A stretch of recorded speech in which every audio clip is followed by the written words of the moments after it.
Vamos a recordar un poquito de lo que ya vieron con Hugo para ya entrar netamente en materia del capítulo 6. Ustedes ya vieron Hadoop, que es un framework que permite el procesamiento distribuido de grandes cantidades de datos usando modelos de programación simple sobre un clúster. Ustedes Hadoop lo pueden implementar en un solo nodo o pueden implementar en un clúster, ¿no? Como ustedes decidan. Además, Hadoop, como ya lo había comentado Hugo, sirve para almacenar información estructurada, información semiestructurada y información no estructurada, ¿ya? Información estructurada, estamos hablando de sus archivos Excel, de bases de datos, de información que a nivel general, para no ser muy técnica, que vienen en columnas, ¿no? Y pues la información no tienes que hacer ningún tratamiento, sino simplemente cargar esa información estructurada. Información semiestructurada, tenemos extensiones del JSON, tenemos XML, que es semiestructurada. Y no estructurada, pues tenemos un sinnúmero de bandeja de información, de redes sociales, información de audio, información de telco, información de call centers, información que ustedes pueden almacenar también en Hadoop, ¿ya? Entonces, esa es la ventaja de Hadoop. Ahora, yo en lo personal, Hadoop lo utilizo como un complemento de mi Data Warehouse, más no un reemplazo de mi Data Warehouse. Algunos analistas dicen, voy a implementar Hadoop porque voy a levantar mi Data Warehouse y pues quiero poner ahí, pues Hadoop es la nueva tecnología y pues por eso voy a utilizar Hadoop.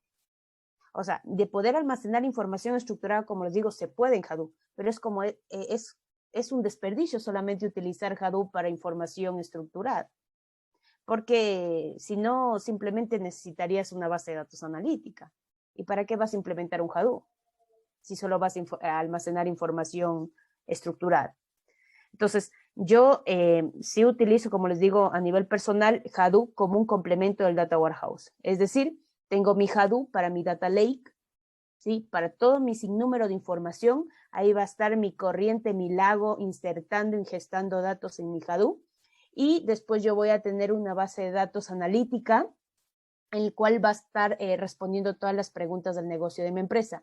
Y dentro de esta base de datos analítica va a salir la conexión a mis diferentes herramientas de inteligencia de negocios. A eso me refiero cuando digo que Hadoop lo utilizo como un complemento de un Data Warehouse, más no un reemplazo. ¿Sí? ¿Estamos claros en esa parte? Si tienen preguntas o algo, me van comentando, ¿no? Me escriben. Porque esta parte sí es muy importante. ¿Ok? Perfecto. Características básicas de Hadoop. Procesamiento distribuido. Tenemos con el MapReduce, que ya le habían visto las características con Hugo. Es eficiente, es económico, por el mismo hecho que es un framework desarrollado en Apache, pues es gratuito, fácilmente escalable. Esto es porque se maneja bajo una arquitectura de maestro esclavo o un máster trabajador, que agregar un nodo es sumamente sencillo, ¿sí? Es más, déjenme aquí desplegar mi Hadoop que yo tengo. Déjenme ver si está levantada mi máquina. Si no, ya le levanto y mientras se levanta la máquina les voy comentando otra cosa. No, está apagada. Déjenme iniciarlo. Ya, déjenme que se inicie para comentarles cómo añadir un nodo. Y es que en este tipo de arquitecturas en la cual se maneja Hadoop, que es maestro esclavo, es sumamente sencillo anclar un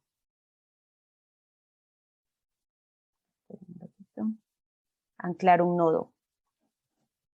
¿Ya? Déjenme aquí abrirle el puerto 8080.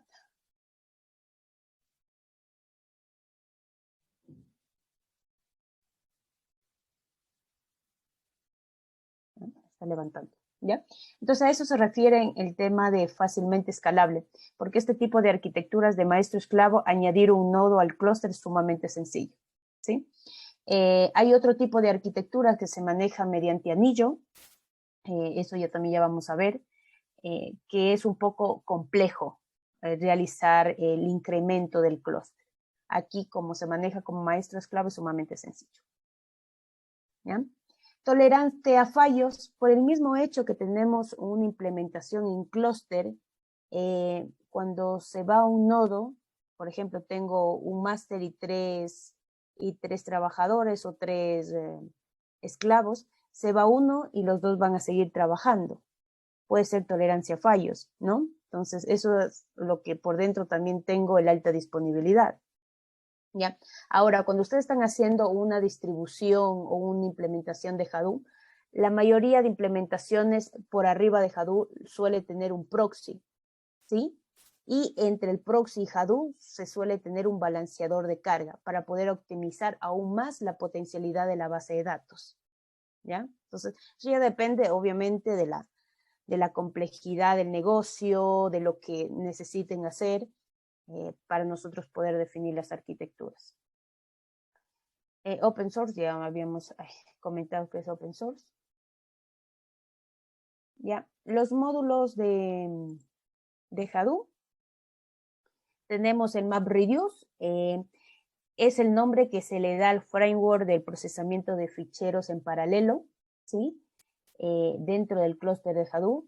Es un software desarrollado de aplicaciones que procesa gran número de datos en paralelo, ¿ya?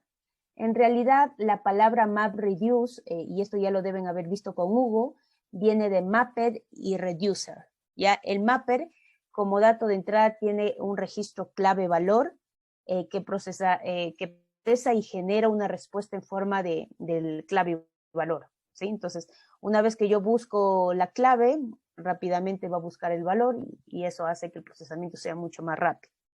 Y el reduce agrega los resultados obtenidos los diferentes mappers, ¿sí? Las diferentes claves valores definidas anteriormente, procesa la salida, pero de una manera agrupada, ¿sí? Y eso hace que en este caso el procesamiento de ficheros en paralela y el procesamiento de los datos a nivel general sea un proceso o una experiencia sencilla y rápida. ¿Ya? A eso se refiere el MapReduce, que es un componente para paralelizar los datos. Ok, acá hay otro concepto. Bueno, el HDFS ya saben que es el sistema distribuido de almacenamiento de datos de Hadoop. El tema del YARC y el tema del Common Utilities es el tema de distribuidor de recursos. Específicamente, el Apache Hadoop YARC es una tecnología de administración de clúster, ¿sí? No solamente lo puedes utilizar con Hadoop, ¿no? Esto es algo que se puso en nuevas versiones de Hadoop porque antes no venía con el YARC, ¿ya? Entonces, esto es un componente adicional, una tecnología para la administración de clúster. YARC es una de las características clave de la segunda generación de Hadoop versión 2.0, del marco de procesamiento distribuido de código abierto, originalmente descrito por Apache como un gestor de recursos rediseñado. YARC se caracteriza desde ahora como un sistema operativo distribuido a gran escala para aplicaciones de Big Data. Como les digo, no solamente se utiliza en Hadoop, sino en varias implementaciones para lograr la distribución de recursos dentro del clúster. Para eso se utiliza el YARC.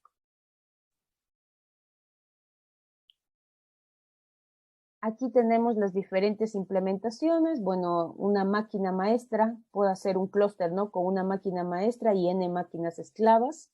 Aquí lo tengo. Miren, aquí tenemos una máquina maestra y aquí están los esclavos. Algunas implementaciones lo que suele hacer también es tener un nodo agregador acá. ¿Y qué es lo que hace este nodo agregador? Lo que hace es la función de backup del nodo maestro. Decirlos en palabras un poco más sencillas, ¿no? Imagínense que este nodo master se cae, porque si los esclavos se caen no hay ningún problema, ¿no? Pues va a seguir funcionando y pues tendría que reparar yo este nodo esclavo. Y todo va a seguir funcionando, tal vez no con la misma performance, pero va a seguir funcionando, ¿no? Pero ahora, ¿qué hacen si se cae mi nodo master? ¿qué hacen? O sea, si hemos dicho que es el ente coordinador y pues que realiza las peticiones a los esclavos y el que coordina y aquí está por dentro el YARC y toda la cuestión. Ahora, yo no tengo un sustituto del maestro, ¿ya? Entonces ahí es donde viene el concepto de agregadores y backups del máster, ¿ya? Entonces, en las implementaciones sumamente grandes, esto no basta, ¿sí? Porque así como hay un clúster de balanceador de carga, así como hay un clúster a nivel de trabajadores, debe haber un clúster de máster. Porque ahí solo así logro efectivamente la alta disponibilidad, porque si no solamente se queda en conceptos. Disculpa, ¿puedes volver a repetir esa parte? O sea, ¿qué pasa si se cae este nodo principal? Es que si se cae el nodo principal, ahí estamos complicados porque no hay un backup del nodo principal. Ahí es cuando, como les digo, llega el concepto de nodos agregadores. Y aquí lo puedo dibujar un nodo acá, ¿ya? En donde va, una vez que se cae, que debe ser en lo mínimo posible, hay que mitigar esto, ¿no? Si se cae esto de aquí, el otro va a pasar a ser la función del nodo maestro. ¿Ya? Entonces, para evitar este tema que puede ocurrir, tenemos este concepto de nodos agregadores o backup del máster. Como les digo, esto es por medida de contingencia cuando ya estamos hablando de implementaciones sumamente grandes. Acá no hay ningún problema porque tengo backups. Si estoy hablando de un clúster, si tengo 3 servidores, uno cae, los 2 van a seguir funcionando. Pero si este cae, ahí tengo problemas. ¿Sí? Entonces, ahí tengo complicaciones. Entonces, aquí, como les digo, recomendación, siempre pensar cuando están implementando un tema de clúster, no solo a nivel de Hadoop. Si ustedes ven, ya poco a poco vamos a ir conversando, ¿no? Algunas bases de datos analíticas como MenSQL, HP Vertica, Exasol, múltiples bases de datos y también herramientas de inteligencia en negocios como Tableau, se recomienda tener un backup del máster. ¿Sí? Ok, sigamos. Opciones para trabajar con Hadoop. Bueno, aquí ya tenían el Hortonworks y el Cloudera, pero bueno, ahorita ya se unificó. Habría que actualizar esta lámina, pero ahorita ya se unificó el tema de Hortonworks y Cloudera. Es más, si ustedes un poco ven y acceden a la documentación de Hortonworks, tal vez les envíe directamente a Cloudera y viceversa, ¿no? Pero existen varias opciones para poder trabajar con Hadoop. Ustedes pueden hacer, en este caso, no solo en Azure, aquí está una implementación en Azure, sino también en Google, en la plataforma también de Amazon, simplemente pagar por una implementación de Hadoop que ya está instalada, ya está implementada, lo que ustedes van a hacer es a consumirla, ¿ya? Y pues lo que van a hacer es pagar por las características y por el tiempo de uso, que es lo que en este caso habría que planificar con cada una de las plataformas, ya sea Amazon, Cloudera, perdón, Amazon, Google o cualquiera tema de plataformas en donde vamos a tener esta máquina implementada. ¿Sí? Entonces, esa es una opción. Consumir o pagar por una máquina que ya está preinstalada y ustedes simplemente van a utilizar el software. La otra es utilizar las máquinas virtuales que tenemos en Hortonworks, bueno, en Cloudera queda lo mismo, que ya están instaladas. Es decir, si ustedes se van a la página de Hortonworks o Cloudera, ustedes van a poder descargar la máquina virtual.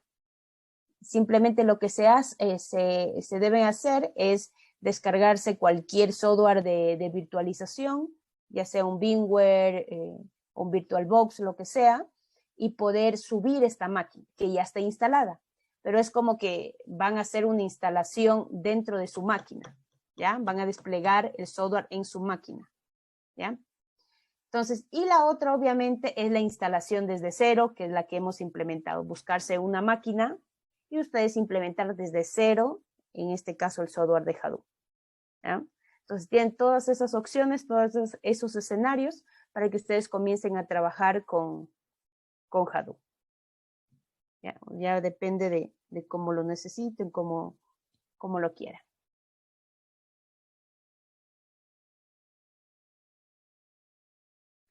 ¿Cuándo usamos Hadoop? Bueno, aquí les he recopilado algunas cositas para que ustedes se den cuenta cuándo nosotros podríamos utilizar Hadoop, ¿ya? Podrían haber muchas más, ¿sí? Pero desde mi punto de vista, esas son las más importantes. Procesar grandes cantidades de datos, ¿ya? Si su objetivo es procesar cantidades de datos muy grandes, y cuando le estoy hablando de datos súper grandes, estoy hablando de terabytes o petabytes, ¿no? ¿Sí? Si bien es cierto, algunos exponentes de Big Data mencionan que, por ejemplo, para una tienda, gigas puede ser Big Data para ellos, ¿ya? O 10 gigas, 100 gigas para ellos puede ser Big Data, ¿sí? Pero en este caso, si a ustedes que manejan terabytes de información le dicen que tal empresa está manejando gigas de información, desde su perspectiva tal vez no es Big Data, ¿ya? Entonces, para utilizar netamente o contemplar la idea de tener en cuenta Hadoop es cuando nosotros estamos hablando de terabytes de información o petabytes de información, ¿ya? No solamente esto, ya es un conjunto, ¿no? Ya vamos a ir viendo los diferentes conceptos que a la final es una agrupación de todos estos para poder tener la opción de poder utilizar Hadoop, ¿ya? Entonces, cuando ustedes tengan grandes cantidades de datos y sobre todo se le están volviendo inmanejable el tema de calidad, ingesta, todo ese aspecto, pues deben estar pensando en un tema de Hadoop, ¿ya? Pero como les digo, si estamos hablando de una tienda, de una microempresa que tiene gigas de información, para él tal vez no es necesario un Hadoop, sino tal vez solamente es necesario una base de datos, no sé, transaccional o analítica, ¿ya? Pero para él, desde su punto de vista, es gran cantidad de información, pero no es necesario una plataforma como Hadoop. Eso hay que tomar en cuenta, sobre todo las personas que trabajamos en consultoría, al momento que recomendamos una herramienta u otra, siempre hay que analizar y sobre todo conocer el negocio del cliente para poder recomendar una herramienta u otra, ¿ya? Otro aspecto muy importante es el tipo de datos variados, ¿ya? Es decir, cuando ustedes están manejando bastantes tipos de datos dentro de su empresa, ya sea grande, pequeño, texto, imagen, audio, PDF, análisis de redes sociales, datos sumamente variados. Pero, por ejemplo, si me viene el cliente y me dice, mira, lo que yo quiero es manejar mi información de ventas, que, no sé, el del sellout, sell-in, que me están enviando mis distribuidores, lo que quiero es analizarla y todo esto me viene en Excel. Entonces, por el momento, no le voy a recomendar yo utilizar Hadoop, porque lo que me está enviando la información es información estructurada, es de un solo tipo de dato. Y bueno, todavía no he entrado en el tema del tamaño, pero en este caso, solo viendo el tipo de dato, no le pensara todavía el Hadoop. ¿Por qué? Porque hay bases de datos analíticas que también manejan información semiestructurada, que también podría ser una opción, si es que fuera el caso. Por ejemplo, MySQL te almacena dos tipos de datos, no semiestructurada como un XML o JSON y datos estructurados. Esos dos tipos de datos te almacenan en SQL, ¿sí? Entonces, si en este caso el cliente me dice que solo tiene información de Excel, estamos hablando de información estructurada, no le voy a recomendar Hadoop.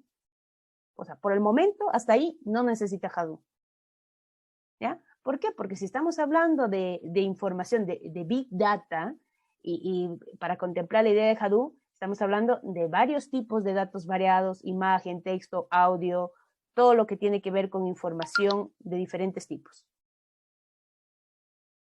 ¿Ok?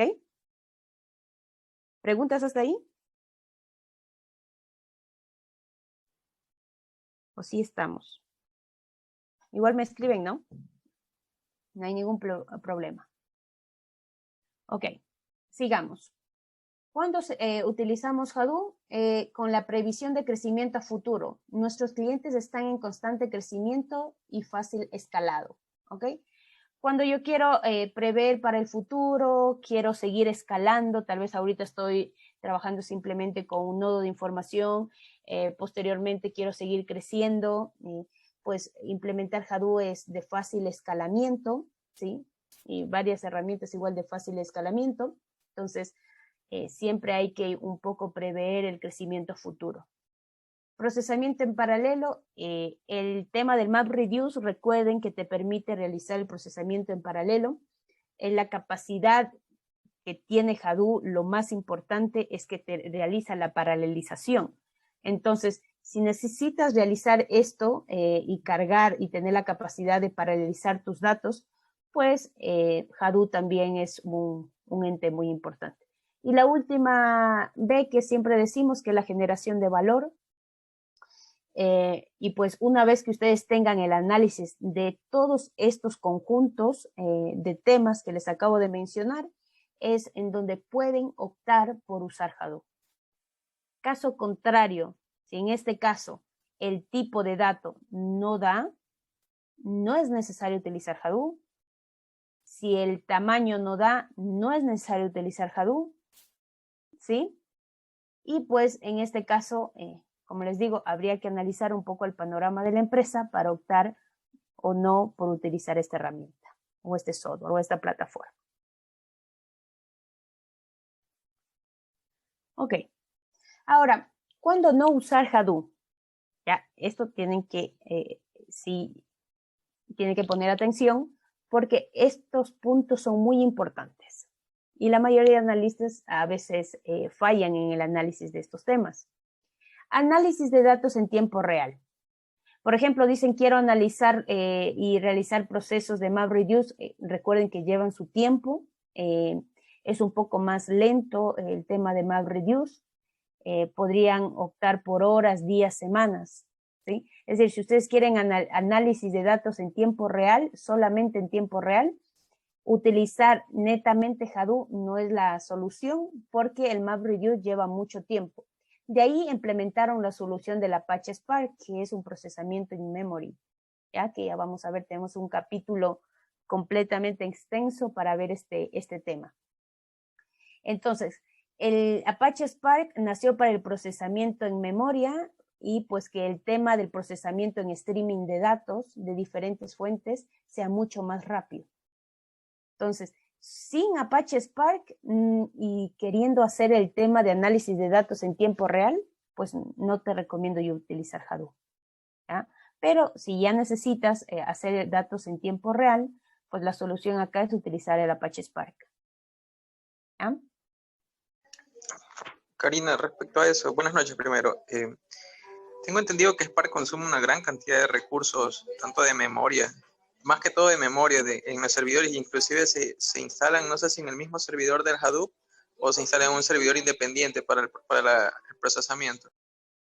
Sí, es que Apache Spark es un procesamiento netamente en memoria y lo que tiene Hadoop es procesamiento en disco. Como les digo, este tema de Spark nació para hacer que Hadoop sea un poco más rápido, porque ustedes saben que todo el tema de disco es un poco más lento que el tema de memoria. Memoria es mucho más rápido, pero la memoria a nivel de hardware es más caro. ¿Ya? Entonces, cuando ustedes están implementando Apache Spark, y esto es lo que utilizan la mayoría de data science para correr sus flujos utilizando el modelo de librería, hay que tunear la memoria, definitivamente. Depende de lo que ustedes necesiten procesar. Por ejemplo, si van a poner una tabla súper grande, información súper grande en memoria, en Apache Spark para procesar ahí, pues ahí necesitan más recursos de memoria. Pero todo depende de lo que necesiten procesar. Pero de que cuando consume memoria, consume porque la arquitectura está implementada en memoria, definitivamente. Ya vamos a ver una base de datos MemSQL, que es un procesamiento híbrido. Es como que tuvieras tu MapReduce y Apache Spark instalado en uno, pero es una base de datos analítica.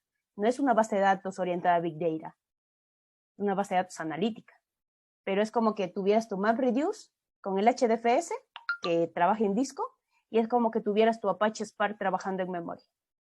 ¿Ya? Ya les voy a dar algunas características de acuerdo a los datos que ustedes necesitan y pues la memoria que necesitan para tunear y tener implementado estas ejecuciones. ¿Ya? Pero sí, definitivamente necesitas memoria. Ok, sigamos entonces. ¿Cuándo no Una usar consultita, Hadoop? por favor. Sí, dime, Angélica. No le tengo muy claro este tema del análisis de datos en tiempo real. Quiere decir que si es que yo quiero consultar información en tiempo real, no podría utilizar Hadoop porque o sea, Hadoop sería como el histórico de la información, algo así.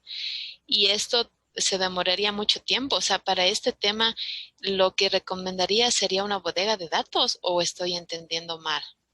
Sí, el tema del tiempo real viene del concepto de que apenas se realiza el depósito de la información en el origen, ¿sí? Automáticamente pasa la información en tiempo real a almacenarse en otro base de datos destino. De ahí viene el concepto de en tiempo real, las tuberías, los pipelines. Por ejemplo, les pongo el caso de una empresa de retail, ¿ya? Ustedes saben, cuando ustedes van al supermercado, realizan el pago, pues el cajero viene, les hace todo el proceso de venta.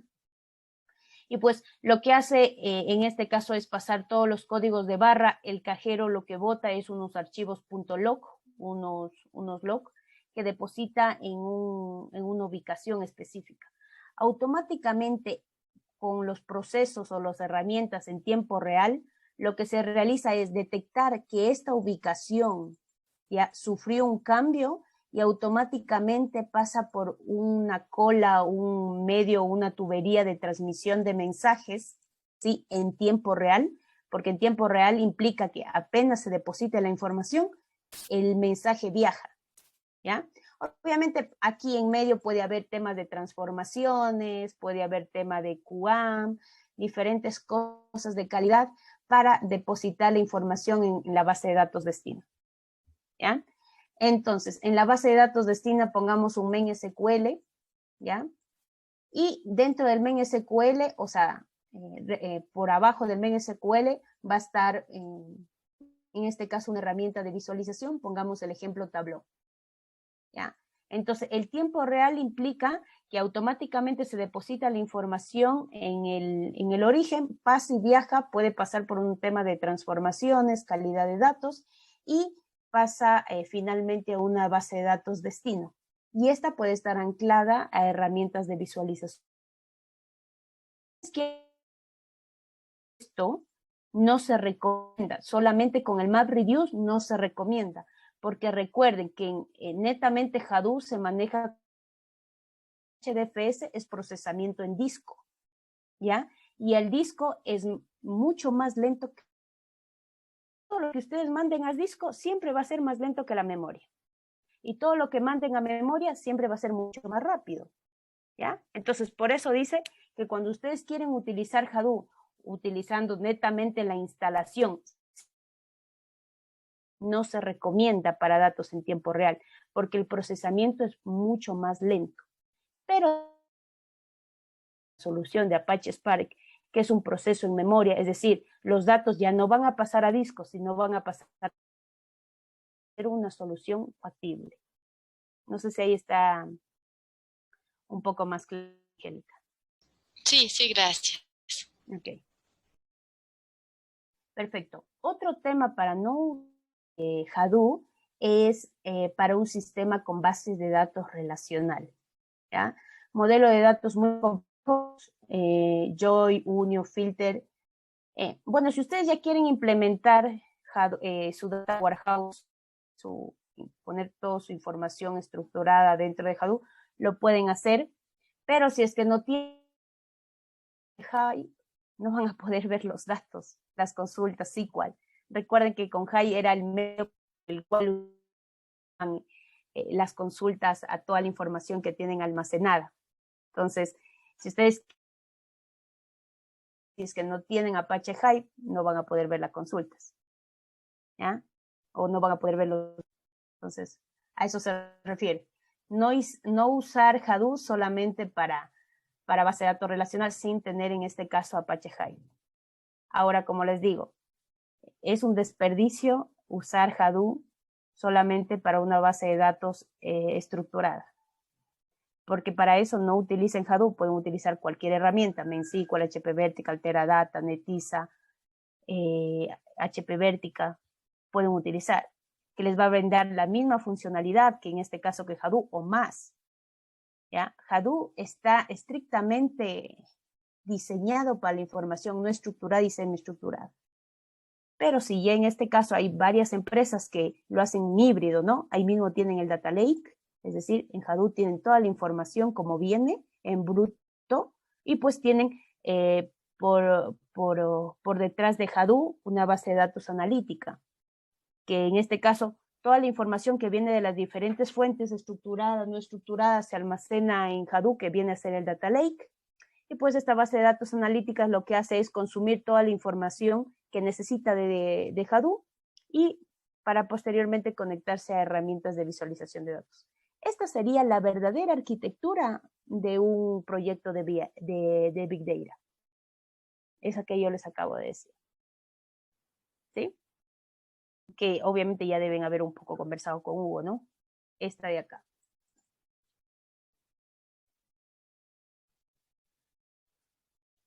No se me borra. Es esta. Por ejemplo, ustedes acá tienen un sinnúmero de fuentes de datos, ¿no? Tienen acá redes sociales, tienen acá Facebook, tienen acá Twitter, LinkedIn, lo que sea. Todo lo que tiene que ver con redes sociales.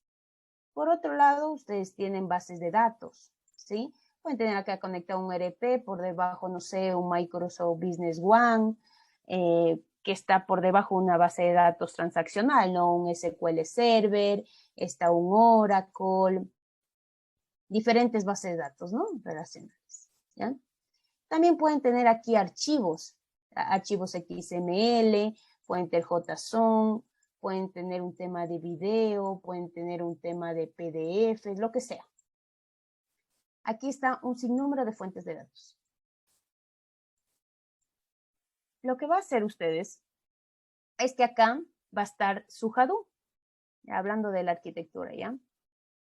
Y a la final va a tener implementado su Data Lake. Aquí va a estar su Data Lake, ¿ya?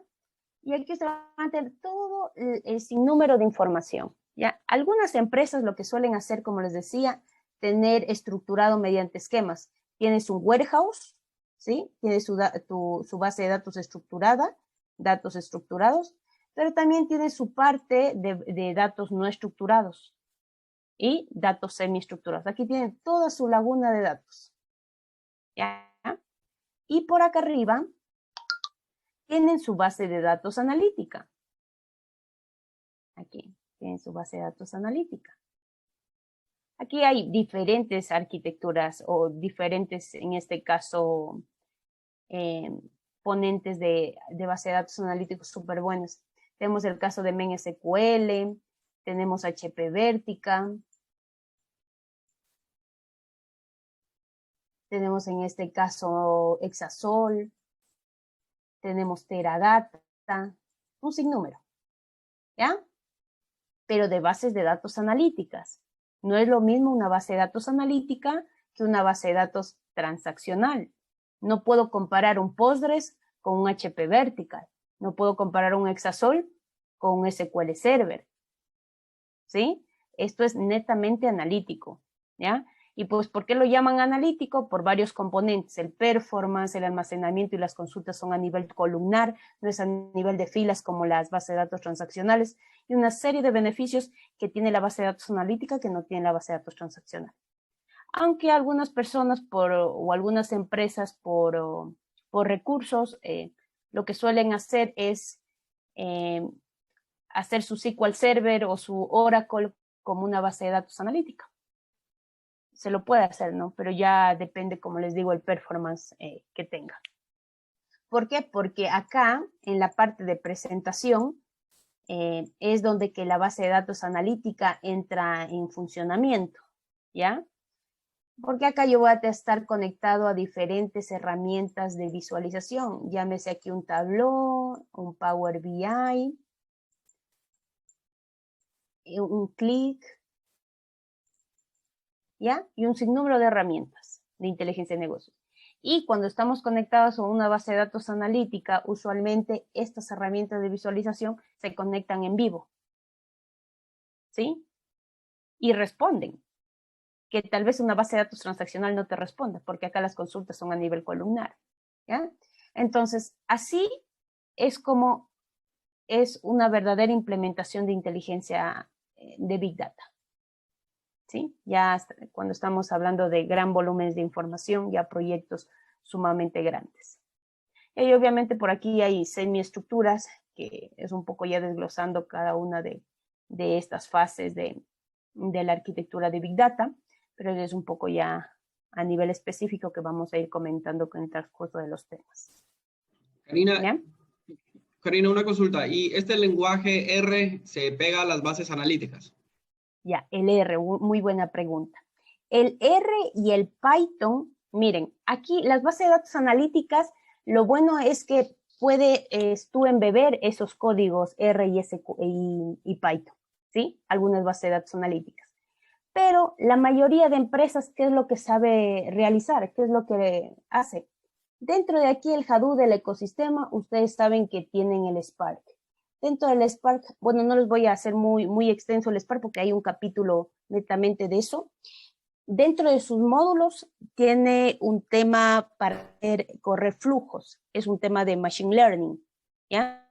En donde tú puedes embeber código de Python, ¿ya? Puedes beber código de diferentes sistemas, de diferentes lenguajes. Entonces, aquí lo que se suele utilizar es el Spark, ¿ya? Ahora, usualmente la analítica avanzada también está pegado a la base de datos analítica. ¿Por qué?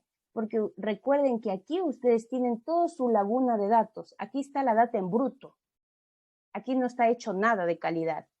Cuando ya pasa acá, a MenSQL, HP Vertica, a estas herramientas de base de datos analíticas, es cuando ustedes pasan ya con reglas duras, como yo lo llamo, ¿ya? Es cuando ya le hacen todo el tema de correcciones, de homologaciones, y pues la data ya es un poco más entendible a nivel del negocio, ¿ya? Entonces, aquí usualmente, como les digo, hay acá el procesamiento a nivel de Spark, pero también el procesamiento a nivel de código de Python o de R también se aplica acá. Ahora, ¿por qué es recomendable aplicar acá? Porque acá los datos ya están limpios, ¿ya? Los datos acá ya están limpios, ya están íntegros, ya están hechos la calidad de datos. Y acá los datos ya están en bruto. Pero como les digo, algunos suelen tener acá el Data Warehouse, ¿ya? Entonces, si tú ya tienes acá tu Data Warehouse, es como que tuvieras aquí tu base de datos ya analítica. Entonces, acá suelen correr los flujos de Spark con el Spark R. Entonces, ahí ya código R o Python, que el procesamiento sea sin memory y se hace un poco más rápido que en otros lenguajes. Eso es. No sé si ahí respondí tu pregunta. Sí, clarísimo. Ok. Perfecto. Entonces, esto, chicos, no olvidar la arquitectura, que esto siempre debe ir a un proyecto, ¿no? Como les digo, algunas personas suelen obviar esto y solo se saben quedar con esto, ¿ya? Lo pueden hacer, pero es un desperdicio de Hadoop, ¿no? Si solo quieren utilizar para Warehouse. Si ya le quieren meter más cosas como datos no estructurados, semiestructurados, bueno, tal vez sí funcione. Pero una verdadera arquitectura, esa es la parte de que le estoy diciendo, ¿no? Utilizar separado el data lake con la base de datos analítica. Acá van a tener todas las respuestas del negocio y es donde la herramienta de Tableau, de Power BI, de ClickView va a estar conectada y pues simplemente el data lake va a estar intermediando y la ingesta de información de todo su de todo su ecosistema, en este caso de fuentes de datos que vienen. ¿Ya? Entonces esto por favor que lo tengan en cuenta. Voy a poner esto al ladito. Sigamos con la presentación.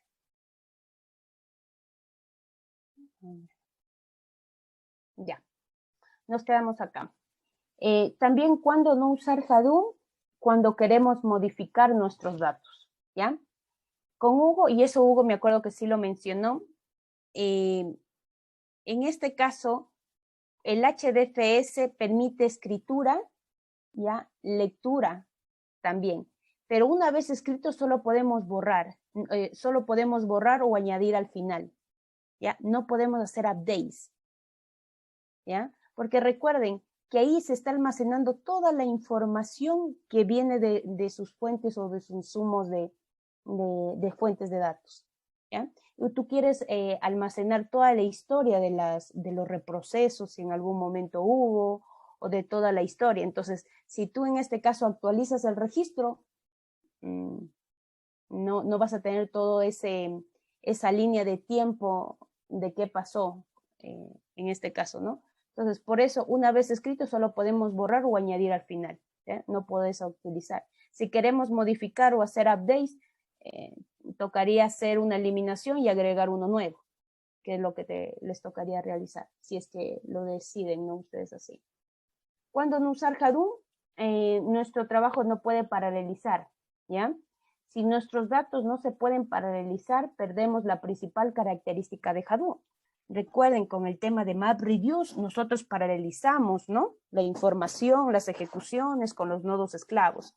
Entonces, mediante el MapReduce nosotros paralelizamos, pero si nuestros trabajos no se pueden paralelizar y necesitan ser serializados, no puedes usar Hadoop, porque pierdes la principal característica de Hadoop, que es el tema de la paralelización, ¿ya? Entonces, hay muchos más, ¿no? Que se desglosan de estos temas, de cuándo no usar Hadoop, pero desde mi punto de vista estos son los más importantes que ustedes deben tomar en cuenta.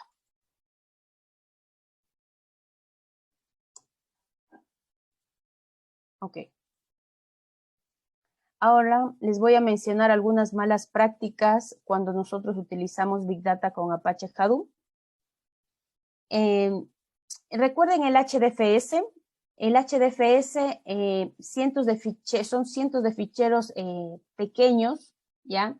Está pensado para alojar grandes volúmenes de datos, de tamaños de terabytes, de petabytes, ¿ya? Usualmente cuando ustedes instalan Hadoop, este sistema de ficheros de HDFS por default, ya les voy a indicar en dónde es, se instala con bloques de 128 megas. Ya, por default. Este es modificable, lo puedes hacer de 64 también. Es más, algunos textos lo dicen. Pero por default se instala el HDFS con un bloque de ficheros de 128 megas. Es decir, menos de 128 megas no puedes subir a Hadoop. Porque como les digo, Hadoop está implementado para almacenamiento de grandes volúmenes de datos. Es decir, me invento, si tú quieres subir un audio de 1 mega, no te va a subir.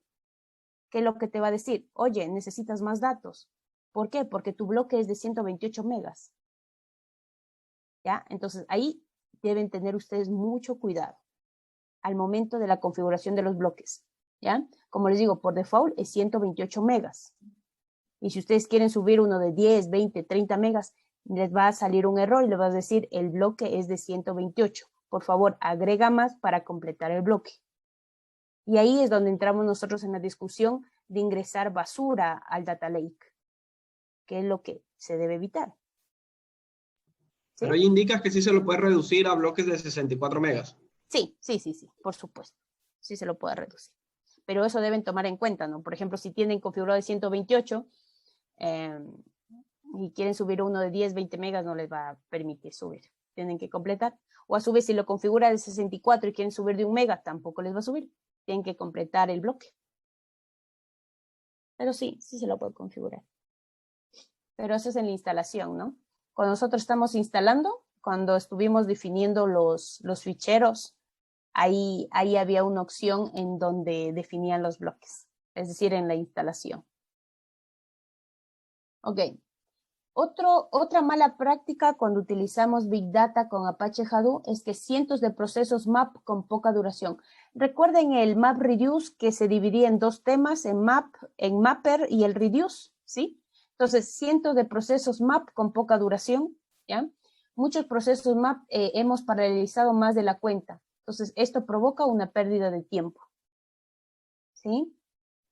Entonces, ahí lo aconsejable es un poco ir reduciendo los procesos map para que no ocupen mucho tiempo en el procesamiento. ¿Ya? Y acá hay la parte del reduce, es el procesamiento de grandes datos, pocos reduce en el procesamiento de grandes datos. ¿Ya? Si tenemos fichero de 2 gigas y si tengo 2 reduce, cada reduce 1 giga completo y son muchos millones de líneas, hay que paralelizar los datos.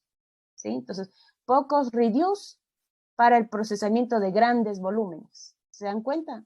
Entonces, tengo 2 ficheros, 2 reduce, voy a procesar 1 giga completo por cada reduce. Entonces, eso también es una mala práctica al momento que trabajamos con Spark.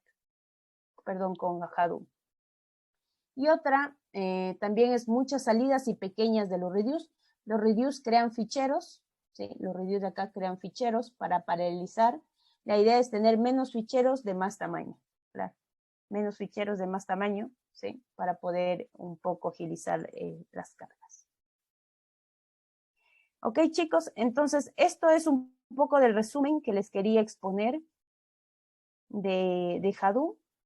No sé si tienen alguna pregunta hasta ahí, para ya ahora sí entrar en el capítulo 6. Sin embargo, esta partecita de recordar algunos conceptos de Hadoop les quería mencionar para que lo puedan utilizar en los capítulos posteriores, que lo vamos a mencionar mucho.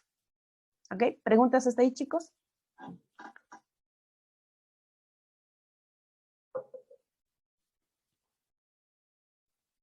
Ok, estamos bien entonces. ¿Ok? Me van escribiendo sin problema, ¿no? Vamos ahí.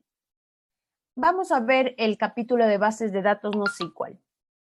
¿Alguien ha escuchado el término bases de datos NoSQL? ¿Han utilizado alguien alguna vez alguna base de datos NoSQL? Me escriben, por favor, si es que no pueden hablar. No, por mi lado. Yo he usado MariaDB. MariaDB. Ya. MariaDB es una base de datos NoSQL. Sí. Ok. ¿Alguien más Excel utiliza? cuenta. El Excel. No, no cuenta el Excel. ¿Alguien? ¿No? MongoDB también. MongoDB. Profe, una pregunta, un complemento de Excel como lo es Power Query, ¿no entraría ahí? No le escucho muy bien. Un complemento de Excel como lo es Power Query, ¿no entraría ahí? No. No, es el poder de los 4 o 5 Power. No. Ok. Ya les voy a explicar un poco de las bases de datos NoSQL, ¿no? Verán, aquí, las bases de datos, primero, antes de entrar en materia, vamos a ver las bases de datos relacionales versus las bases de datos NoSQL, ¿ya? Y aquí ustedes ven varios gráficos, ¿no? Que nos parecen familiares, ¿ya? Mira, aquí tenemos bases de datos relacionales como MySQL, Postgres, Oracle, SQL Server. Y acá en la parte de arriba tengo varias bases de datos NoSQL, ¿no? Las más conocidas, el CouchDB, el MongoDB, Cassandra y el Redis y el Neo4j, los más utilizados, ¿ya? Que son bases de datos NoSQL versus bases de datos relacionales. ¿Ok? Esto hay que diferenciar, chicos, ¿ya? Recomendaciones cuando aprendemos el tema de sistemas de bases de datos NoSQL. Cuando aprenden ustedes bases de datos relacionales, ¿ya? Como el SQL Server o una de base de datos de esta categoría, puedes tener la plena seguridad que es algo similar al comportamiento de otra base de datos relacional, ¿verdad? Cuando alguien de ustedes en alguna vez ha utilizado Postgres y ha dicho a la empresa, ya no vamos a utilizar Postgres de SQL, vamos a utilizar SQL Server, la curva de aprendizaje es casi similar, ¿no? Porque algunas funciones, algunos temas, algunos queries, algunas semánticas, es similar, por no decir igual, ¿verdad? Entonces, cuando ustedes quieren pasarse de una base de datos relacional a otra base de datos relacional, deben tener la plena seguridad que es algo similar o me arriesgo a decir que casi igual que otra base de datos relacional. En cambio, en el tema de base de datos NoSQL, el hecho de que ustedes sepan MongoDB no necesariamente implica que tengas el conocimiento o prácticamente aprendido Cassandra, porque son diferentes unos y otros. No hay reglas generales para el comportamiento y pues como no son bases de datos tradicionales, se separan de estas y el comportamiento no es igual. ¿Sí? Entonces, esto es regla de oro, ¿no? No por ustedes saber MongoDB, van a saber Cassandra o viceversa. La arquitectura, el modo es diferente. Es por el contrario, las bases de datos relacionales son casi iguales. En las semánticas, en algunos aspectos son iguales, otras cambian, pero no es que me causa mayor impacto, ¿no? ¿Sí? Entonces, esto es regla de oro que ustedes deben tomar en cuenta. Ya, sigamos. Características de una base de datos NoSQL, ¿ya? Y aquí les he puesto las más importantes. Hay muchas más, ¿no? Principalmente no usa SQL, ¿ya? No utiliza SQL como lenguaje de consultas. Así que si ustedes están utilizando o han utilizado o van a utilizar una base de datos netamente no SQL, es que no usa SQL. O sea, no puedes utilizar una consulta SQL como lenguaje de consulta.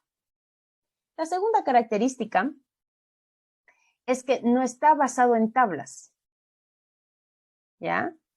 Aunque algunos de estos puntualmente lo pueden utilizar, que ya vamos a ir a ver ya algunos ejemplos de base de datos NoSQL, pero a nivel general no están basados en tablas, ¿ya?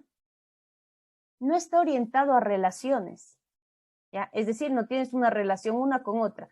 Recuerden, por ejemplo, cuando nosotros almacenamos información transaccional, por ejemplo, la factura. La factura está anclada a mi tabla cliente, está anclada a mi tabla producto, está anclada a, no sé, a mi tabla empleado, a mi tabla caja, a mi tabla transacción, de tipo descuento, etcétera.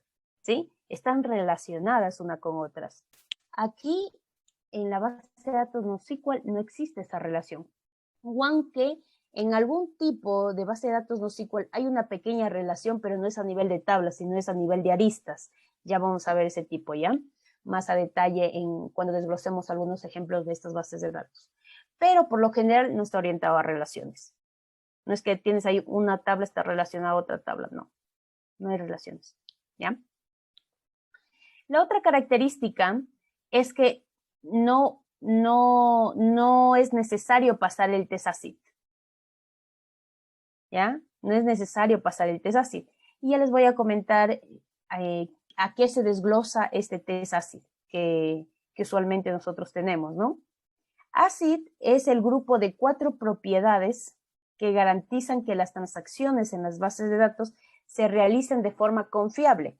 Entonces, cuando yo quiero pasar una transacción por ACID, debo entrar en estas 4 validaciones o categorizaciones, por así decirlo.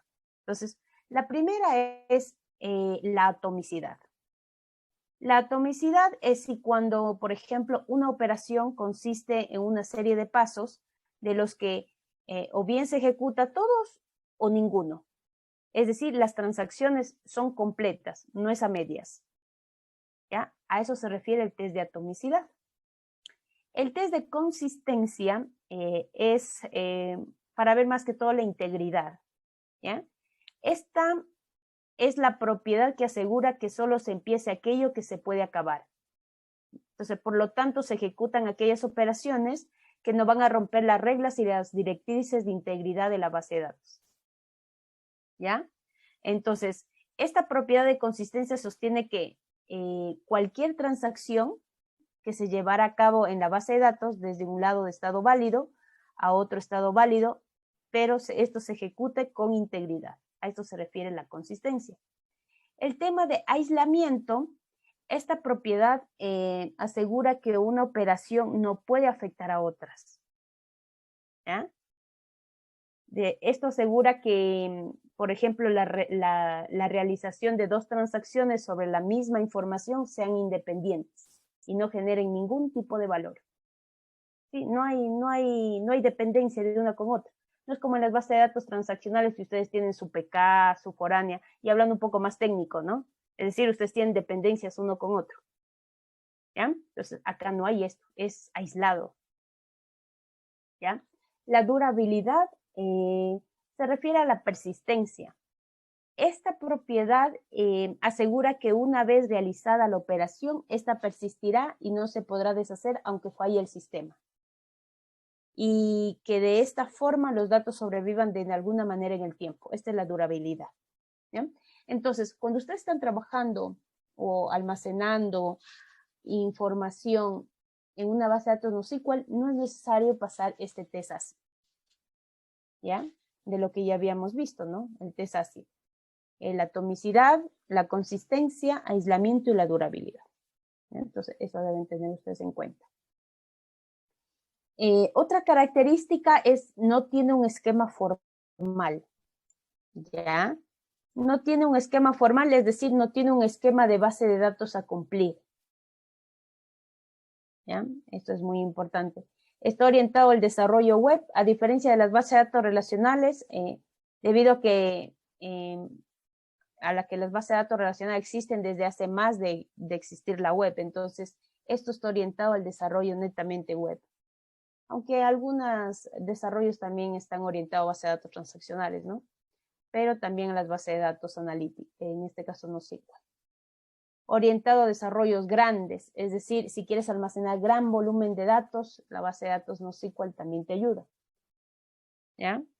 Es más, dentro de la suite igual de Hadoop está incorporado una base de datos NoSQL que ya vamos a ver. ¿Ya? Por eso es también este tema de ver a qué se refiere la base de datos NoSQL. Y a menudo es de código abierto. Decimos a menudo porque hay ciertas bases también que tienen su parte que no es de código abierto. Entonces, pero usualmente son de código abierto. Entonces, estas cositas, por favor, a tomar en cuenta, las características al momento de nosotros trabajar con base de datos NoSQL. ¿Ok? Vamos a ver aquí, tipos de base de datos NoSQL. ¿Ya? El primer tipo de base de datos NoSQL es el clave valor. Los principales exponentes dentro de esta categoría es el Amazon y el SimpleDB, ¿ya? Las bases de datos NoSQL de clave valor hacen hincapié en la simplicidad y son muy útiles para acelerar la aplicación que admite el procesamiento de alta velocidad de lectura y escritura de datos no transaccionales, ¿sí? Los datos o los valores almacenados pueden ser de cualquier tipo, ya sea texto, video, documento, JSON, etc. Cualquier tipo. Y se accede a través de la clave. Una vez que ustedes buscan la clave, y pues esto les desglosa el valor. La aplicación tiene el control total sobre la que se almacena en el valor, convirtiéndolo en el modelo NoSQL más flexible. ¿Ah? Entonces, este es el más utilizado, el clave valor. Es más, ya les voy a comentar que el MongoDB, además de ser de la categoría documento, también es la parte de clave valor. Ya les voy a comentar un poquito también del MongoDB. Pero esta categoría es netamente de clave valor. Tenemos otro tipo de base de datos NoSQL que es a nivel de grafos. Aquí el máximo exponente es el Neo4j. ¿Sí? Es más, si ustedes un poco han trabajado con empresas de retail, la mayoría de empresas de retail utiliza la base de datos NoSQL OrientDB. Yo me he encontrado dentro del Ecuador, hay 2 empresas de retail que utilizan OrientDB dentro de su arquitectura de inteligencia de negocios como base de datos NoSQL. Y eso es una categoría de... ¿Ya? Entonces, en este tipo de bases de datos, la información se presenta como nodos de un grafo, ¿ya? Y sus relaciones con las aristas del mismo. ¿Se dan cuenta que estos son los grafos y estos son las aristas? Y también recuerden que yo les había comentado dentro de las características de este tipo de bases de datos y que no existen relaciones, ¿no? Pero en algún tipo puede haber un concepto de relaciones, y es en este tipo de grafos, porque existe la relación entre los nodos y las aristas. Aquí, dentro de este tipo, es el único categoría en donde existe, por así decirlo, entre comillas, el concepto de relación, ¿ya? Entre los grafos mediante las aristas. Entonces, para sacar el máximo rendimiento de este tipo de base de datos, su estructura debe estar solamente totalmente normalista, de forma que en este caso, cada nodo tengo una sola arista, o puede tener también en algunos casos varias aristas, y cada relación 2. Este tipo de base de datos ofrece una navegación más eficiente entre relaciones que un nodo en un modelo relacional. Algunos ejemplos dentro de este tipo, como les digo, es el Neo4j, el InfoGrid también, el Virtuoso y también el OrientDB, que les decía que me he encontrado en 2 empresas de retail aquí en el Ecuador. No, la verdad, no, en otras empresas de retail no había encontrado base de datos, en este caso no SQL, sino más orientado a analítica y relacionales. Pero OrientDB es la que me he encontrado más en empresas de retail. ¿Ya? Disculpa, ahí indicabas que la única relación que puede existir es entre los grafos y los... grafos mediante las aristas. Aristas, ok. Mediante las aristas. Es el único tipo de relación que hay. Porque recuerden que le había mencionado antes, no está orientado a relaciones, pero en algunos casos en esta existe el concepto de relación entre el nodo y las aristas. ¿Ya? Ahora, las bases de datos documentales, de estas bases de datos NoSQL, este tipo almacena información como un documento, generalmente utilizado para ello una estructura simple como JSON o XML, en donde se utiliza una clave única para cada registro. Este tipo de implementación permite, además de realizar búsquedas por clave valor, que les decía, ¿sí? Permite también realizar consultas más avanzadas sobre el contenido del documento, ¿ya? Son las bases de datos NoSQL más versátiles que existen y más utilizadas también. Se puede trabajar en gran cantidad de proyectos, incluyendo muchos que tradicionalmente funcionarían de datos adicionales, datos relacionales. Algunos ejemplos de este tipo son MongoDB, CouchDB. Bueno, no lo he puesto aquí, pero también el CouchDB. ¿Ya? Entonces, esto utiliza una parte de clave para buscar los documentos. Y finalmente tenemos la última categoría, que es la base de datos de familia de columnas. Estas bases de datos NoSQL almacenan tablas con filas y columnas. Estas datos relacionales, pero los nombres y los formatos de las columnas pueden variar de fila a fila en la tabla, ¿ya? Entonces, las columnas en este caso se agrupan mediante familias. Por ejemplo, todo lo que tiene que ver con producto, me invento categorías. Ya vamos a ver a detalle cada una de estas categorías. Entonces, a eso se refiere la columna de familia. Hacen agrupaciones de columnas mediante familias, ¿ya?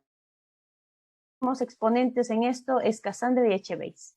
Entonces, estos 4 tipos de base de datos, por favor, no olvidarse, porque por ahí tal vez les va a salir una pregunta de las bases de datos NoSQL. ¿Cómo son las preguntas del examen? ¿Es todo objetivo o qué? Algunos son preguntas de completar, tienes tus opciones. Me invento. La base de datos NoSQL, clave valor, ¿cuál es dentro de su gama de plataformas? ¿Cuáles son sus máximos exponentes? Me invento. Entonces ahí te sale una serie de listados y te puede salir Neo4j, MongoDB, Cassandra y Amazon. Entonces, ahí tienes que elegir. O hay otras que te ponen escenarios. Por ejemplo, dentro de este retail se necesita realizar una segmentación de clientes para sacar, no sé, clientes VIP, clientes premium, clientes plomo. ¿Qué tipo de algoritmo utilizaría? Bueno, eso ya los van a ver el sábado. Pero así, escenarios o preguntas textuales o puntuales. O sea, es variado. Ya depende la suerte que tengas de que te salga una u otra. Ok, sigamos entonces. ¿Cómo guardan la información? Aquí son las bases de datos que almacenan documentos. Tenemos muchas variedades de bases de datos y también de cómo guardan la información. Dentro de las más conocidas existen, por ejemplo, las bases de datos que guardan documentos, lo que se llamaría el document storage. Esto nace de la idea de que se almacena un documento autónomo en vez de filas individuales. Cuando hablo de documento no significa que me refiero a los de tipo Word o los tipo Excel que usualmente nosotros utilizamos, ¿no? Sino lo que se guarda es una pieza autocontenida de datos que define su propio esquema, ¿ya? Entonces, el dato que estamos almacenando podría ser en este caso un XML, podría ser un JSON o una estructura suelta en donde cada pieza de datos pueda describir su propio esquema y eso es un documento para este tipo de base de datos que su máximo exponente es MongoDB. ¿Ya? Entonces, miren, aquí tenemos un esquema, en este caso un formato XML, o puede ser un JSON también. Entonces, aquí tenemos la clave y el valor, la clave y el valor. Y esto a la final, ¿ya? Yo puedo buscar un documento mediante el clave y el valor. Mira, aquí yo tengo la base de datos. Aquí no hay tablas, ¿no? Aquí el concepto son colecciones, ¿ya? Y miren, aquí tengo los documentos. Y los documentos, en este caso, se almacenan mediante clave y el valor. ¿Ya? Como les digo, al hablar de documento no significa que me refiero a los de tipo Word o Excel, sino lo que se guarda en una pieza autocontenida de datos, ¿sí? Que define su propio esquema. El dato que estamos almacenando podría ser un XML, podría ser un JSON o una estructura suelta en donde cada pieza de datos pueda describir su propio esquema. ¿Ya? Entonces, esto es la estructura de este tipo de base de datos documentos. Es más, yo creo que tengo aquí un clúster de MongoDB que me creé con fines educativos. Espérenme un ratito. Acá tengo. Acá sí lo tengo abierto. Sí lo están viendo, ¿no? El MongoDB. Sí. Ya, miren, aquí yo tengo un clúster de MongoDB. Déjenme ver que está cargando.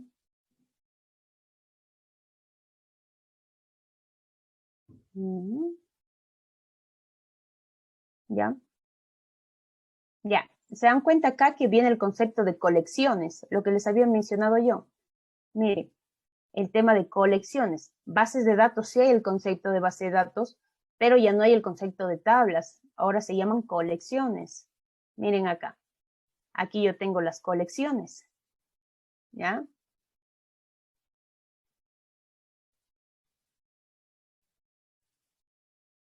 ¿Ya? Mire, y acá tengo diferentes, mire, documentos. Tengo diferentes documentos. Aquí tengo un sample de Airbnb, tengo un geoespacial, información de restaurantes. ¿Ya? Entonces, por ejemplo, miren, aquí tengo información almacenada mediante la clave y el valor. Recuerden que yo les había comentado que dentro de las características de las bases de datos NoSQL, ¿qué era? ¿Cómo consulto? No usa SQL. O sea, no puedo hacer un select asterisco from a la tabla. No, porque no usa un esquema NoSQL. Perdón, un esquema SQL. ¿Ya? Entonces, en este caso, cada uno tiene su propio esquema de consulta. Ya vamos a ver el esquema de consulta de Cassandra, de diferentes bases de datos NoSQL. Pero, por ejemplo, si yo quiero consultar, en este caso, una información de MongoDB, tengo que hacer esta estructura. ¿Sí ven? Tengo que poner la clave y tengo que poner, bueno, este es el nombre, ¿no? Tengo que poner la clave para que me salga toda la información. ¿Ya? Bueno, por dentro tengo toda la información. Pero, miren, esto es la forma que realmente se consulta. ¿Ya? Para otra base de datos, tal vez sea diferente. ¿Ya? Otro sistema de consulta. Esto es el de Airbnb.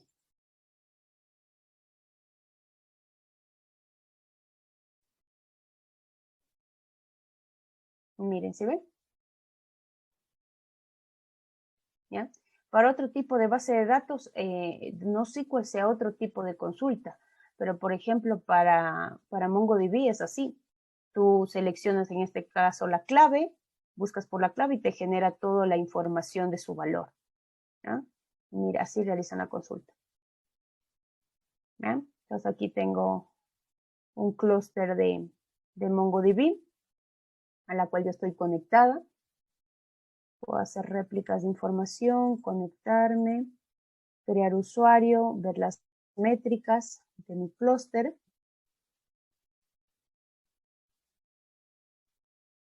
Las conexiones que tengo, el tamaño, ¿dónde son las métricas que hay? Ya, es más, miren, no necesariamente ustedes solamente pueden utilizar Hadoop, ¿no? Para hacer su data lake. Ustedes pueden utilizar una base de datos NoSQL para poner su data lake.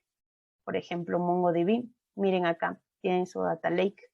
Aquí no tengo implementado, pero estos son los pasos para poder conectarte en este caso y hacer un data lake. Son los usuarios.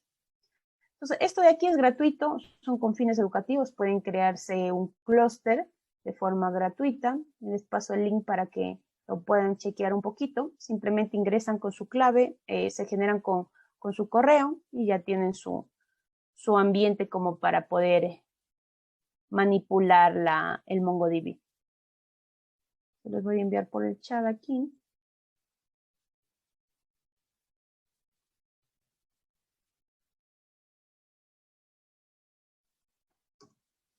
¿Ya? Para que se creen una cuenta y puedan un poco manejar el MongoDB. ¿Ok? ¿Preguntas hasta ahí, chicos?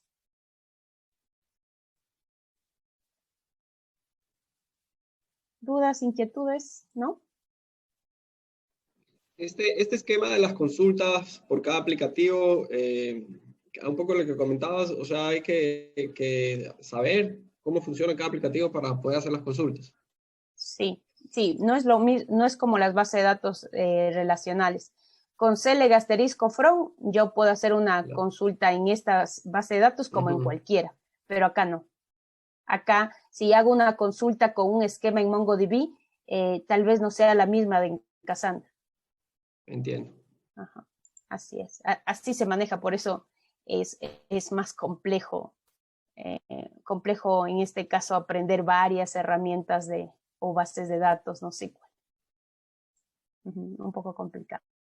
¿Ya? Listo, chicos, ¿les parece si nos vamos al break? Al break de 15 minutos y tómense un poco de agüita, descansen un poquito y nos vemos a las 7:45. ¿Ok? Ok. Ok, listo, chicos, nos vemos luego.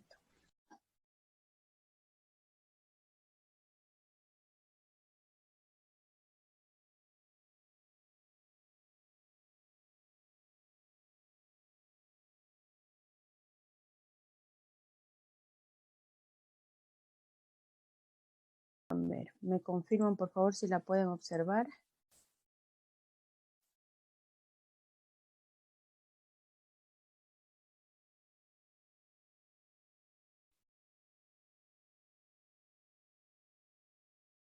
¿Ahí la pueden ver? Sí. Perfecto, gracias. Ok, sigamos entonces. Nos quedamos en el tema del MongoDB. Estuvimos revisando un poquito de cómo se hace la consulta. Recuerden que aquí no hay tablas, hay colecciones, documentos y se puede almacenar clave valor. Vamos a ver otro tipo de almacenamiento, que es la clave valor, ¿sí?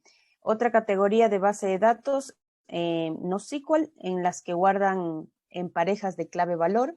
Esta es una categoría en donde no tenemos ningún esquema predefinido para los que para los datos, sino que hacemos es recuperar los datos en base al esquema clave y pues te desglosa el valor, ¿ya?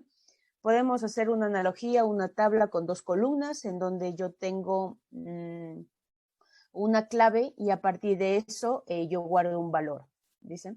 En donde podemos almacenar cualquier tipo de datos, ya sea enteros, string, o a su vez guardar pedazos de XML o pedazos de JSON, ¿sí? Por tanto, hablando de este tipo concreto de datos, hay bastante coincidencia con base de datos de tipo CouchDB y MongoDB, como los había mencionado, que podría estar en estas dos categorías, ¿no? Tanto en almacenaje de documentos como clave-valor, y como el tema de documentos y como el clave-valor, ¿sí? Entonces aquí está, todos se guardan como parejas clave-valor, ejemplo, main caché DB, real project Voldemort, ¿sí? Entonces aquí podemos guardar cualquier tipo de información o algún pedazo de XML JSON, ¿sí? A eso se refiere este tipo de almacenamiento. Las bases de datos de grafos, esta estructura de almacenamiento es basada en grafos con pequeños nodos conectados. No hay una estructura o plantilla maestra, todo está conectado a lo demás, mientras que muchas de las bases de datos NoSQL no prestan importancia a las relaciones. Este tipo de base de datos va por otro camino. Es la única base de datos NoSQL que tiene el concepto de relación. Y pues la relación se enfatiza entre los nodos y las aristas. Por ejemplo, John reporta a Blenda, Blenda gestiona ventas y así sucesivamente. La relación se realiza mediante las aristas. Y pues todo está conectado haciendo como una forma de red, ¿no?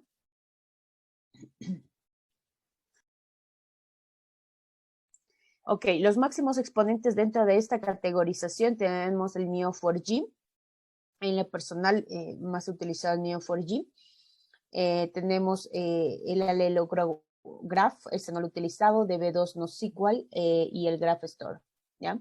El más utilizado acá es el Neo4j, que creo que si ustedes googlean van a tener la mayor documentación que los otros tipos de grafos. Y también el OrientDB, que no le he puesto aquí, pero también les comentaba que está dentro de esta categorización. Ok, sigamos con los otros tipos de almacenamiento. Orientada a columnas. Esta está pensada para recuperar los datos en columnas, lo que implica un tema de gran velocidad. Todos los datos con la misma PK se almacenan en la misma partición. Es el tema de familia de columnas, ¿no? Por ejemplo, yo tengo aquí los clientes, tengo aquí los productos. Todo lo que tiene que ver con clientes lo almaceno, ¿no? Dentro de esta categoría. El nombre del cliente, la ciudad, el país, todo lo que tiene que ver con clientes. Todo lo que tiene que ver con productos lo almaceno acá, por eso dice columna de familias. Y cuando yo quiero buscar, ya vamos a ver la diferencia entre una búsqueda a nivel columnar y una búsqueda a nivel de filas, para que ustedes vean el performance, ¿no?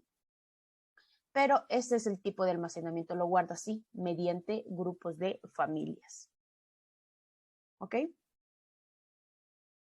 Y pues el máximo exponente aquí, recuerden que era el HBase, ¿sí? Que era uno de los máximos exponentes dentro de este tipo de almacenamiento.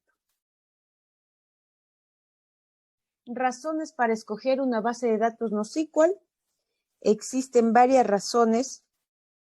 Yo he puesto aquí 3 principales. Necesitas un esquema flexible. Recuerden que una base de datos NoSQL no tiene un esquema formal, sino que es flexible. Se ajusta a cualquier tipo de almacenamiento. Tienes grandes cantidades de datos. Es decir, si tu propósito del proyecto es almacenar gran cantidad de datos, es pues una de las razones de escoger este tipo de base de datos NoSQL es esta característica, ¿no? La cantidad de datos. Necesitas escalabilidad, ¿sí?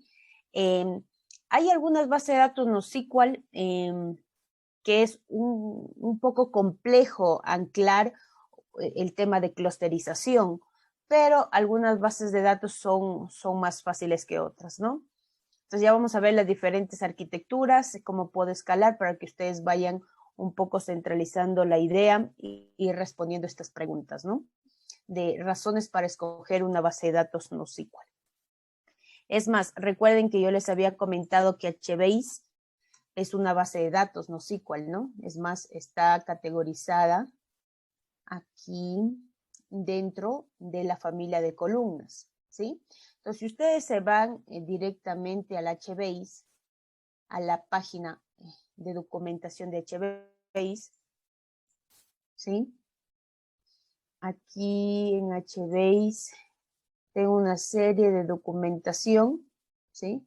Una serie de información, Architecture Overview, vamos a ver aquí.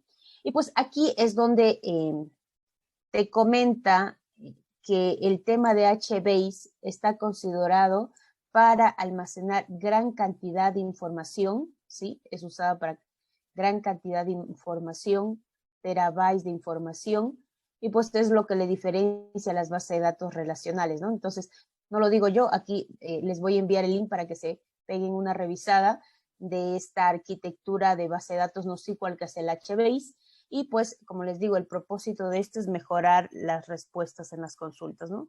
Les voy igual a dejar aquí el link por el chat para que se peguen una revisada, ¿ya?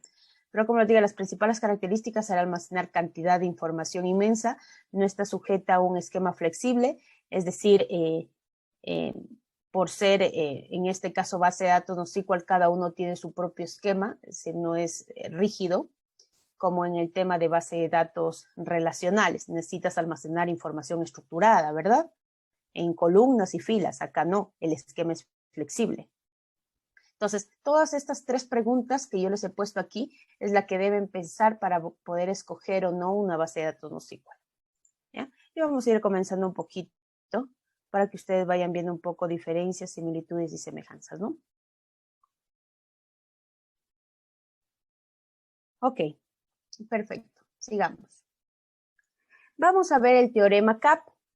Hablábamos de los distintos tipos de bases de datos NoSQL. Como ya comentábamos, estas bases de datos son muy distintas de las bases de datos relacionales y además pueden ser muy distintas entre sí.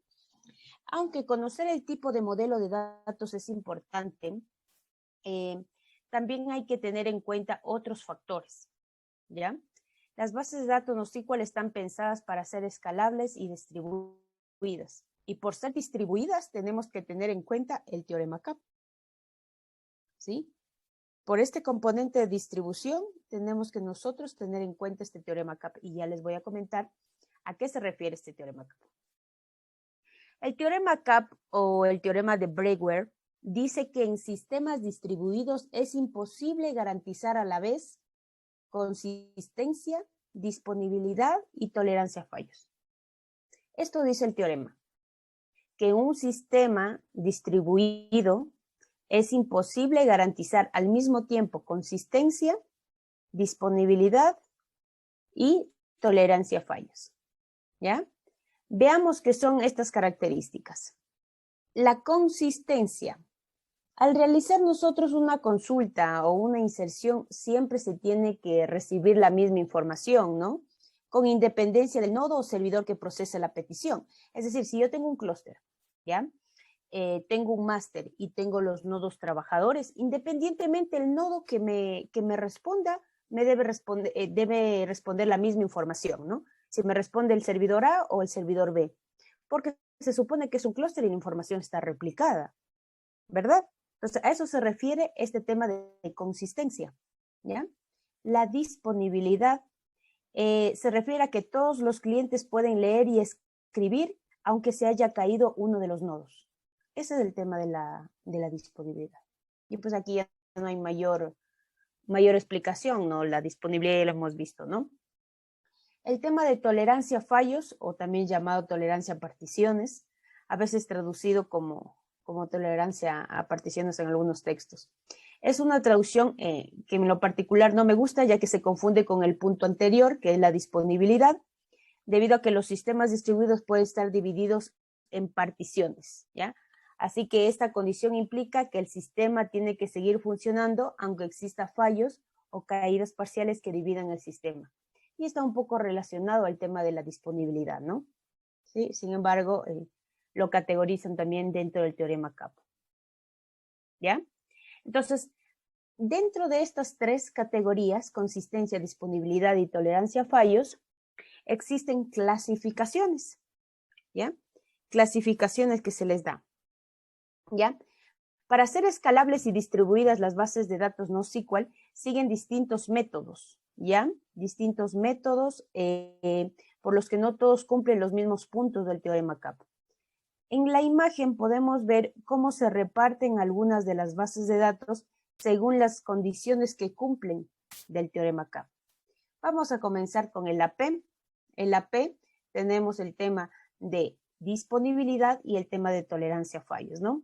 Garantiza disponibilidad y tolerancia a particiones, pero no la consistencia, ¿sí?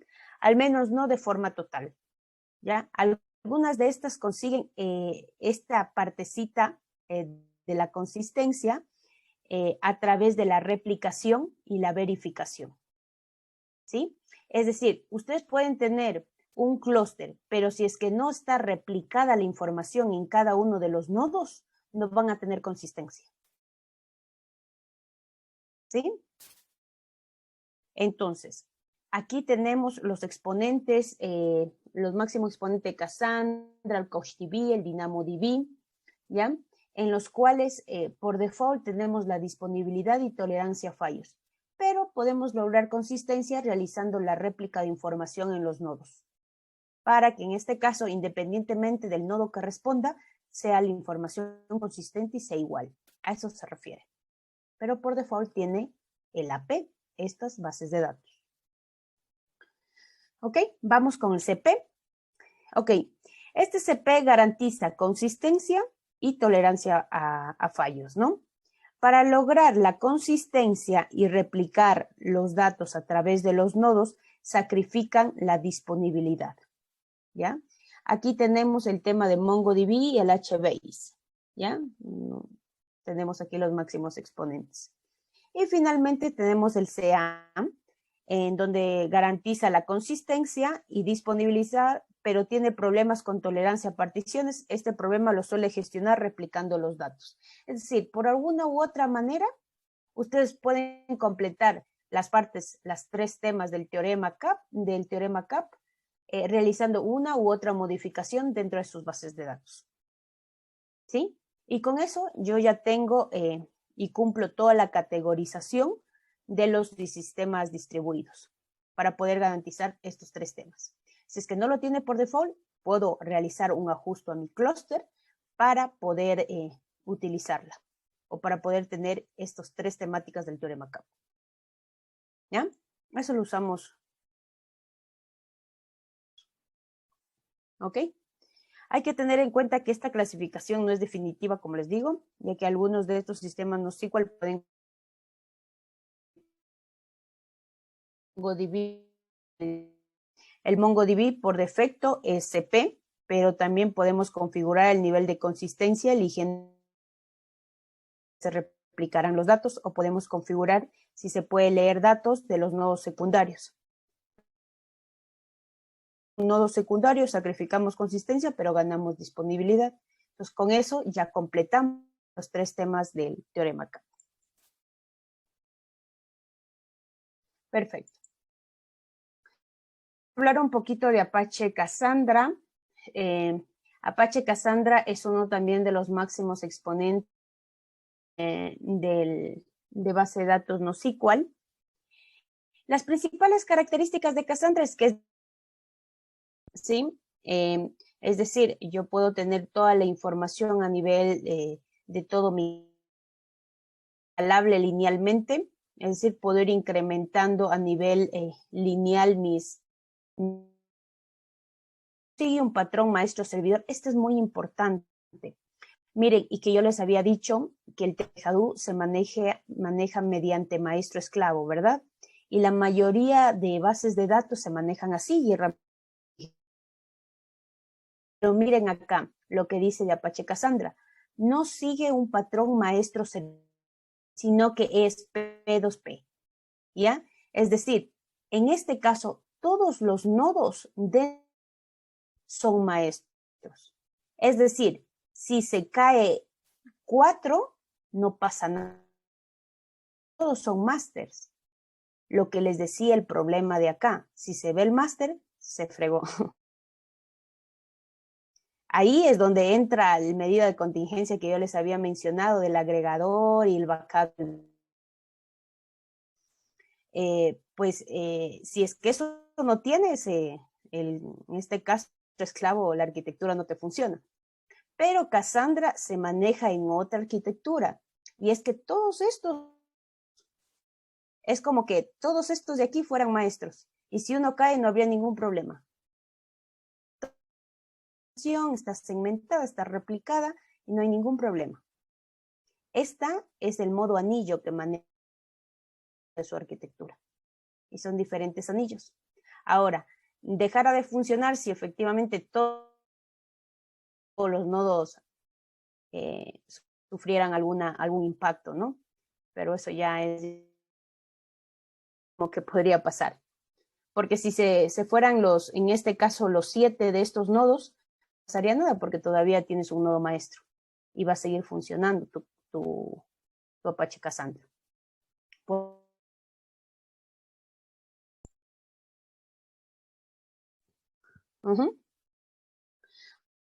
Característica es la escalabilidad horizontal.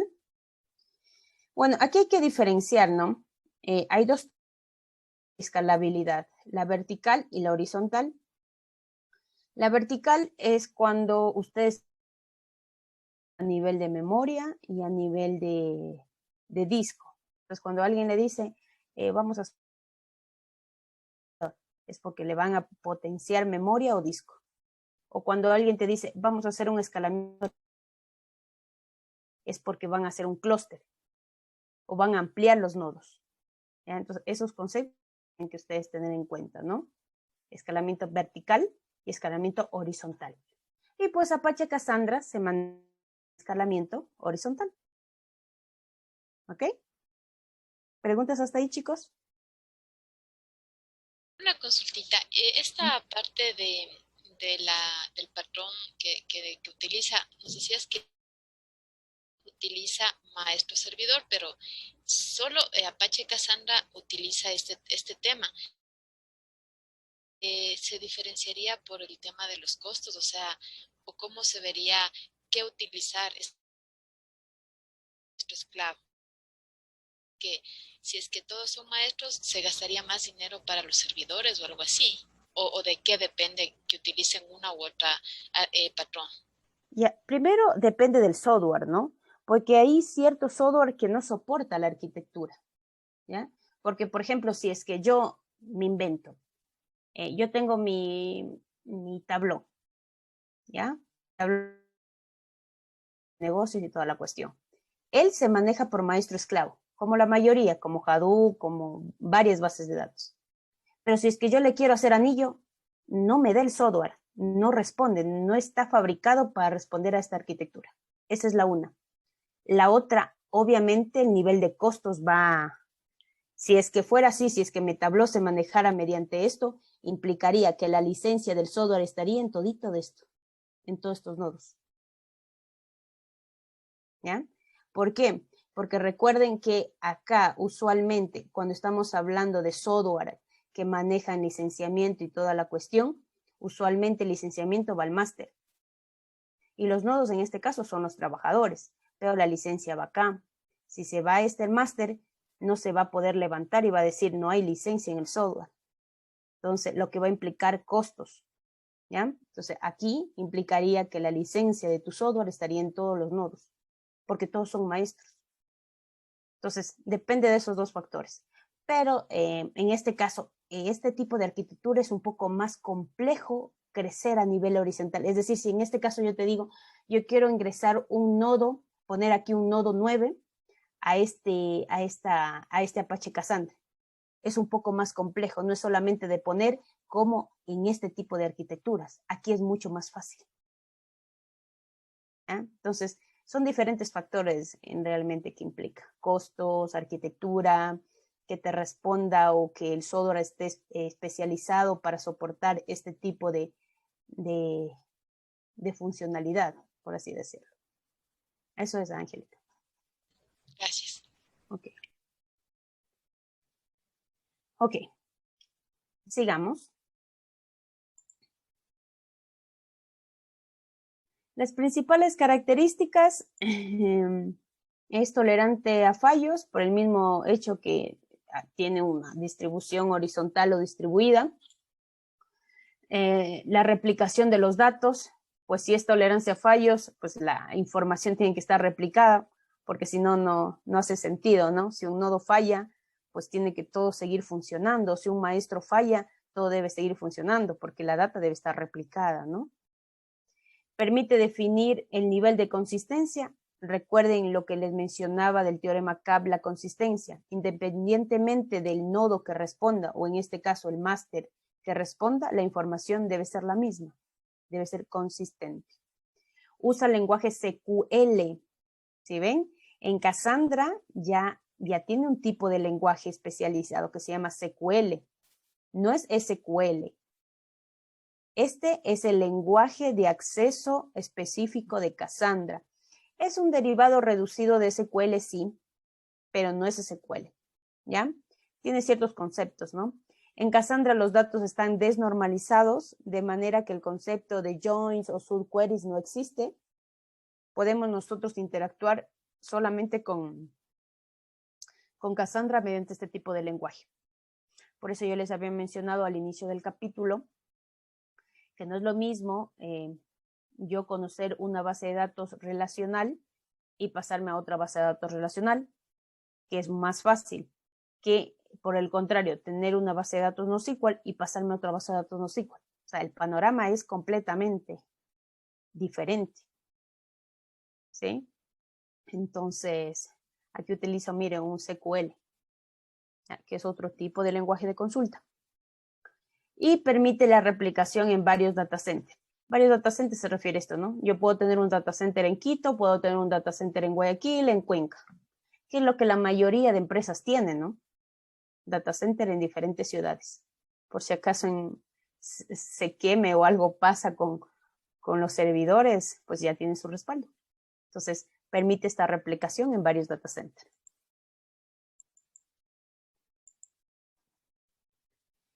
Ventajas y desventajas de utilizar Apache Cassandra. Las ventajas: alta disponibilidad, tolerancia a particiones y escalado horizontal, cantidad de recursos. Desventajas: la simple, lo que les decía, es un poco más complejo, porque no se maneja maestro-esclavo, sino ya es todo, son máster. Es un poco más complejo. Debemos saber previamente, sí, para poder ver cómo realizamos el performar index, indexaciones, algo por el estilo, y tunear en este caso.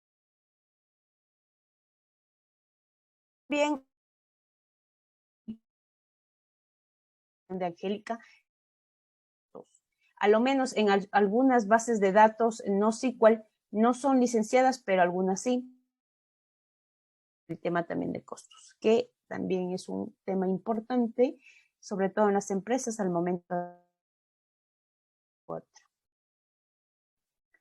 El Apache HBase, como HBase es una base de datos NoSQL también, pero orientado a nivel de columnas, aunque se parece a una base de datos relacional que y columnas, no es una base de datos relacional. Las bases de datos relacionales están orientadas a filas. Y en este caso Apache Base está orientada a columnas, ¿ya? Entonces, primero comprendamos la diferencia de las columnas y el tema de las filas, ¿ok? Entonces, las bases de datos orientadas a filas almacenan registros de tablas en una secuencia de filas. ¿Sí ven? Tengo mis diferentes columnas, ¿no? Entonces, mire, esto es el almacenamiento en filas. ¿Sí? Yo tengo mi fila, un registro, el otro registro, ¿ya? Tengo la base de datos orientada a nivel de columnas. Almacenan registros de tablas en una secuencia de columnas, es decir, en una columna se almacenan en ubicaciones contiguas en los discos. Se dan cuenta, aquí no está dividido por filas, sino está dividido a nivel de columnas y se almacena en ubicación a nivel de los discos, ¿sí? Almacenamiento en columna es a nivel de disco, la almacenamiento de memoria, ¿sí? Es lo que usualmente las bases de datos relacionales hacen, almacenamiento en memoria. Usualmente hacen en las bases de datos analíticas, es un almacenamiento en columna. Pero ya les voy a comentar un poquito las bases de datos como MenSQL, que es un híbrido, es decir, te permite almacenar los dos en uno. Es como que tu data y tu Postgres al mismo tiempo. Es como que tuvieras tu DB2 y tu no sé, tu net. ¿Sí? Es decir, tienes la potencialidad de dos bases de datos en uno. No es lo mismo. Esto es un poco más lento que esto de acá, ¿no? Por el mismo hecho de que esto está en disco y esto. Todo el tema de memoria, como saben, a nivel de hardware es un poco más caro que el disco. Entonces, viendo diferentes parámetros para poder elegir una u otra.